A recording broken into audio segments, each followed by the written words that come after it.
तो दोस्तों, आज आरसीबी और गुजरात टाइटंस के बीच का मुकाबला किसी तूफान से कम नहीं था। पहले बल्लेबाजी करते हुए टिम डेविड और लियाम लिविंगस्टोन ने गुजरात के गेंदबाजों को खूब छकाया और स्टेडियम में छक्कों की बरसात कर दी। लगा जैसे बेंगलुरु आसानी से बड़ा स्कोर खड़ा कर लेगी, लेकिन फिर लक्ष्य का पीछा करने उतरे जोस बटलर और साइन सुदर्शन। उन्होंने चिन्नास्वामी स्टेडियम में ऐसी तूफानी बल्लेबाजी की कि बेंगलुरु के होश उड़ा दिए और आखिरी ओवरों में ऐसा पलटवार किया कि विराट कोहली भी हैरान रह गए। जी हां, इस वीडियो में हम आपको दिखाने जा रहे हैं आज के साथ से रोक देने वाले बेंगलुरु और गुजरात के रोमांचक महामुकाबले की पूरी हाइलाइट्स। तो वीडियो को अंत तक जरूर देखिएगा, लेकिन उससे पहले अगर आपको भी गुजरात और बेंगलुरु के बीच खेला गया आईपीएल का ये 14वां मुकाबला पसंद आया हो तो इस वीडियो को दिल से एक लाइक जरूर करें। नमस्कार दोस्तों, आईपीएल 2025 का 14वां और अब तक का सबसे रोमांचक मुकाबला आज आईपीएल इतिहास की दो बड़ी टीमें रॉयल चैलेंजर्स बेंगलुरु और गुजरात टाइटंस के बीच बेंगलुरु के एम चिन्नास्वामी स्टेडियम में खेला गया।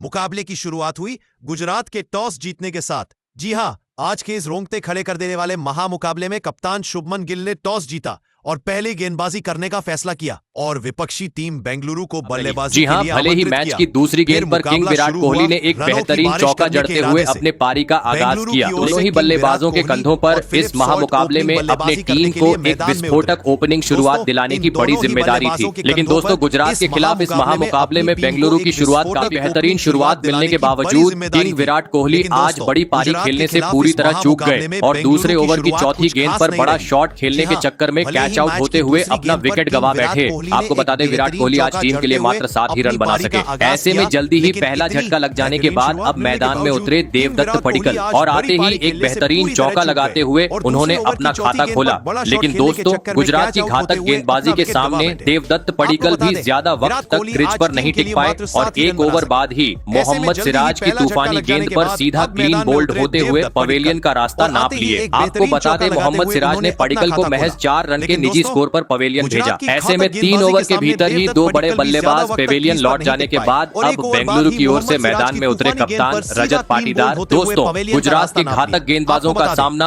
आज बेंगलुरु के दोनों ही बल्लेबाजों को करना पड़ रहा था। जी हां, क्योंकि पावर प्ले होने के बावजूद मैदान में मौजूद रजत पाटीदार और फिलिप्स साल्ट बड़ा शॉट खेलने में सफल नहीं हो पा रहे थे और काफी धीमी गति से बेंगलुरु आगे बढ़ती जा रही थी। लेकिन दोस्तों, तभी 5वें ओवर की दूसरी गेंद पर फिलिप्स साल्ट का असली रंग देखने को मिला, जहां पर उन्होंने मोहम्मद सिराज के खिलाफ गेंद को सीधा स्टेडियम पार पहुंचा दिया। परंतु दोस्तों, मोहम्मद सिराज को यह पसंद नहीं आया और अगले ही गेंद पर मोहम्मद सिराज ने फिलिप्स साल्ट को सीधा क्लीन बोल्ड करते हुए बेंगलुरु को पावर प्ले में ही तीसरा झटका दे दिया। आपको बता दें, फिलिप्स साल्ट 14 रन बनाकर आउट हुए। बेंगलुरु के बल्लेबाज पावर प्ले में जैसी चाहिए वैसी शुरुआत आज टीम को नहीं दिला सके थे। लेकिन गुजरात के सामने एक बड़ा लक्ष्य गुजरात के गेंदबाजों का सामना करने मैदान में उतरे लियाम लिविंगस्टोन। बता दूं, खराब शुरुआत के चलते बेंगलुरु आज पावर प्ले के 6 ओवर का खेल खत्म होने तक मात्र 38 रन ही स्कोर बोर्ड पर लगाने में सफल हो पाई थी। दोस्तों, करना था तो अब मैदान में मौजूद कप्तान रजत पाटीदार और नए बल्लेबाज लियाम लिविंगस्टोन को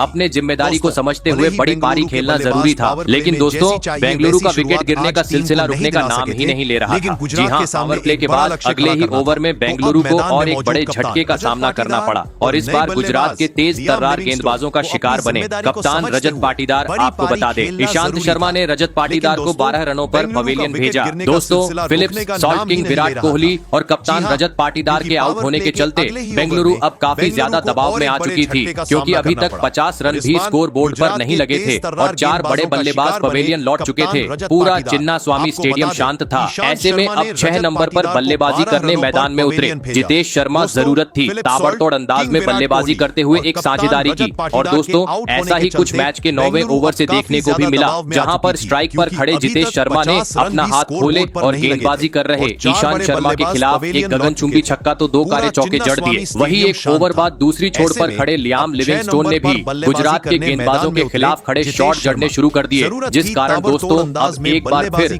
बेंगलुरु की टीम पटरी पर लौटती हुई नजर आ रही थी, क्योंकि अब हर खराब गेंद पर दोनों ही बल्लेबाजों का आक्रामक रूप मैदान में देखने को मिल रहा था। कभी चौका तो कभी छक्का। चिन्नास्वामी में अब रनों की बरसात शुरुआत होनी शुरू हो चुकी थी और दोस्तों इसी के चलते देखते ही देखते इन दोनों ही बल्लेबाजों ने छठे विकेट के लिए 50 से अधिक रनों की साझेदारी भी निभा डाली। दोस्तों ये दोनों ही बल्लेबाज टीम के लिए एक बहुमूल्य पारी खेलते हुए बेंगलुरु को अब एक बड़े लक्ष्य की ओर ले जा रहे थे, लेकिन तभी मैच के 13वें ओवर में बेहतरीन बल्लेबाजी कर रहे जितेश शर्मा गलती कर बैठे और गेंदबाजी कर रहे साई किशोर के खिलाफ आगे बढ़कर बड़ा शॉट खेलने के चक्कर में राहुल तेवतिया के हाथों कैच आउट हो गए। आपको बता दें जितेश शर्मा 21 गेंद में 33 रन की पारी खेल आउट हुए। दोस्तों जितेश शर्मा के विकेट के साथ अब बेंगलुरु का आधा बल्लेबाजी क्रम सरेंडर हो चुका था। ऐसे में अब मैदान में आए ऑलराउंडर खिलाड़ी कुणाल पांड्या, लेकिन दोस्तों इस संकट की घड़ी में कुणाल पांड्या टीम के लिए कुछ खास प्रदर्शन नहीं कर पाए। 2 ओवर बाद ही कोट एंड बोल्ट होते हुए अपना विकेट गवा बैठे।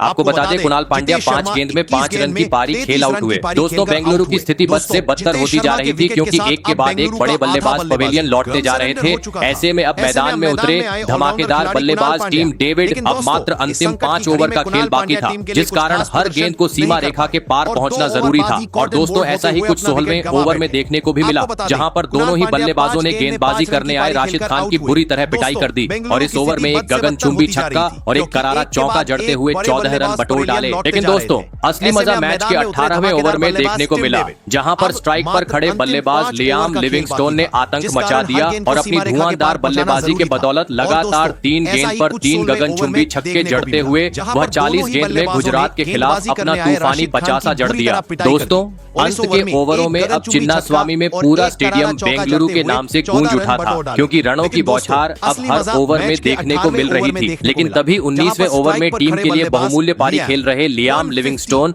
अपना धैर्य खो बैठे और विकेट कीपर के हाथों कैच आउट होते हुए अपना विकेट गवा बैठे। आपको बता दें लियाम लिविंगस्टोन 54 रन की शानदार पारी खेल आउट हुए, जिस कारण लगने लगा अब बेंगलुरु 150 रन भी स्कोर बोर्ड पर लगाने में सफल नहीं हो पाएंगी। लेकिन एक छोर पर खड़े टीम डेविड ने अंत तक अपना बेहतरीन खेल दिखाया और बेंगलुरु को 160 रनों के पार पहुंचाते हुए यह महामुकाबला जीतने के लिए गुजरात के सामने 170 रनों का विशाल लक्ष्य खड़ा कर दिया। ऐसे में दोस्तों इसके बाद बेंगलुरु से मिले 170 रनों के लक्ष्य का पीछा करने गुजरात की ओर से कप्तान शुभमन गिल और साई सुदर्शन बल्लेबाजी करने के लिए मैदान में उतरे। दोस्तों बेंगलुरु ने दिया हुआ लक्ष्य बड़ा था, ऐसे में दोनों ही बल्लेबाजों पर ताबड़तोड़ शुरुआत दिलाने की बड़ी जिम्मेदारी थी और ऐसा ही कुछ लक्ष्य का पीछा करते हुए गुजरात के दोनों ही ओपनिंग बल्लेबाजों से देखने को भी मिला। जी हां, मैदान में उतरते ही दोनों ही बल्लेबाजों ने बेंगलुरु के गेंदबाजों पर ढाबा बोल दिया और बड़े शॉट जड़ते हुए तेज गति से गुजरात का स्कोर बोर्ड आगे बढ़ना शुरू कर दिया। लेकिन दोस्तों इसी बीच मैच का 5वां ओवर लेकर आए भुवनेश्वर कुमार ने गुजरात की इस ओपनिंग जोड़ी को तोड़ दिया। जी हां, और ओवर की चौथी गेंद पर कप्तान शुभमन गिल को बाउंड्री पर कैच आउट करवाते हुए गुजरात को पहला झटका दे दिया। आपको बता दें शुभमन गिल 14 रन बनाकर आउट हुए। ऐसे में अब 3 नंबर पर बल्लेबाजी करने मैदान में उतरे विस्फोटक बल्लेबाज जोस बटलर। आपको बता दूं अच्छी शुरुआत के बावजूद गुजरात ने आज पावर प्ले के पहले 6 ओवर में 42 रन ही स्कोर बोर्ड पर लगा पाई थी। दोस्तों बेंगलुरु ने दिया हुआ लक्ष्य बड़ा था, ऐसे में पावर प्ले के बाद अब मैदान में मौजूद जोस बटलर और साई सुदर्शन को टीम के लिए एक बहुमूल्य पारी खेलते हुए तेज गति से स्कोर बोर्ड को आगे बढ़ाना जरूरी था। और दोस्तों आखिरकार इसकी झलकियां देखने को मिली मैच के 9वें ओवर में, जहां पर स्ट्राइक पर खड़े बल्लेबाज बटलर ने आतंक मचा दिया और गेंदबाजी करने आए रसिकदार के परखच्चे उड़ाते हुए इस ओवर में 2 गगनचुंबी छक्के और 1 करारा चौके की मदद से 18 रन बटोर डाले। दोस्तों गुजरात की टीम अब रफ्तार पकड़ती हुई नजर आ रही थी, क्योंकि अब हर ओवर से कभी बटलर तो कभी साई सुदर्शन के बल्ले से तेज तर्रार चौके तो कभी छक्के मैदान पर नजर आ रहे थे, और जिस कारण अब दोनों ही बल्लेबाज हर ओवर से 15 से 20 रन बटोर रहे थे। और इसी के चलते देखते ही देखते इन दोनों ही बल्लेबाजों ने तीसरे विकेट के लिए 50 से अधिक रनों की साझेदारी भी निभा डाली। दोस्तों अब परिस्थितियों को देखते हुए बेंगलुरु पर दबाव बढ़ता जा रहा था, क्योंकि काफी तेज गति से गुजरात जीत की ओर बढ़ रही थी, जिस कारण मुकाबले में वापसी करनी थी तो किसी भी हाल में अब इस जोड़ी को तोड़ना जरूरी हो चुका था। और दोस्तों आखिरकार यह काम करके दिखाया। मैच का 13वां ओवर लेकर आए जोश हेजलवुड ने, जिन्होंने ओवर की तीसरी गेंद पर टीम के लिए खतरा साबित हो रहे साई सुदर्शन को विकेट कीपर के हाथों कैच आउट करवाते हुए गुजरात को दूसरा झटका दे दिया। आपको बता दें साई सुदर्शन 49 रन की पारी खेल आउट हुए। ऐसे में 2 बड़े बल्लेबाज पवेलियन लौट जाने के बाद अब इंपैक्ट प्लेयर के रूप में मैदान में उतरे शर्फेन रदरफोर्ड और आते ही एक गगनचुंबी गगनचुंबी छक्के के साथ उन्होंने अपना खाता खोला। वहीं 2 ओवर बाद सेट बल्लेबाज जॉस बटलर ने एक बार फिर मैदान में आतंक मचा दिया और गेंदबाजी कर रहे लियाम लिविंगस्टोन के खिलाफ लगातार 2 गेंद में 2 गगनचुंबी छक्के जड़ते हुए बेंगलुरु के खिलाफ अपना तूफानी 50 जड़ दिया। दोस्तों, पूरी तरीके से गुजरात अब बेंगलुरु पर हावी हो चुकी थी, क्योंकि अब अंतिम 24 गेंद पर गुजरात को जीत के लिए मात्र 29 रनों की जरूरत थी। लेकिन दोस्तों, 17वें ओवर में बेहतरीन गेंदबाजी देखने को मिली और गुजरात के बल्लेबाज मात्र 7 ही रन बना पाए। आपको बता दें, इस ओवर में गुजरात की ओर से शरफेन रदरफोर्ड ने एक गगनचुंबी छक्का जड़ा। ऐसे में अब हर गेंद पर 20 रनों की जरूरत थी। लग रहा था अंतिम गेंद तक रोमांचक मुकाबला देखने को मिलेगा, लेकिन 18वें ओवर में स्ट्राइक पर खड़े बल्लेबाज बटलर ने अपना असली रंग दिखा दिया और इस ओवर में गेंद पर 20 रनों की जरूरत थी। लग रहा था अंतिम गेंद तक रोमांचक मुकाबला देखने को मिलेगा, लेकिन 18वें ओवर में स्ट्राइक पर खड़े बल्लेबाज बटलर ने अपना असली रंग दिखा दिया और इस ओवर में आपको बता दें, भले ही बेंगलुरु में अंत में आकर बेहतरीन बल्लेबाजी की, लेकिन गेंदबाजों के लगातार खराब प्रदर्शन के चलते गगनचुंबी छक्के, तो इसके बाद अंतिम 6 रन शरफेन रदरफोर्ड ने बना लिए और 2 ओवर शेष रहते ही टीम को 8 विकेट से एक ऐतिहासिक आपको बता दें, भले ही बेंगलुरु में अंत में आकर बेहतरीन बल्लेबाजी की, लेकिन गेंदबाजों के लगातार खराब प्रदर्शन के चलते वह लायक था। आपको बता दें, जीत के बाद मोहम्मद सिराज को मैन ऑफ द मैच से नवाजा गया। तो दोस्तों, आपको कैसी लगी हमारी ये वीडियो कमेंट करके जरूर बताइएगा। धन्यवाद। IPL के अपने इस सीजन की पहली हार का सामना करना पड़ा। आपको बता दें, गुजरात से मिली हार के बाद बेंगलुरु के प्रशंसकों का चेहरा लायक था। आपको बता दें, जीत के बाद मोहम्मद सिराज को मैन ऑफ द मैच से नवाजा गया। तो दोस्तों, आपको कैसी लगी हमारी ये वीडियो कमेंट करके जरूर बताइएगा। धन्यवाद।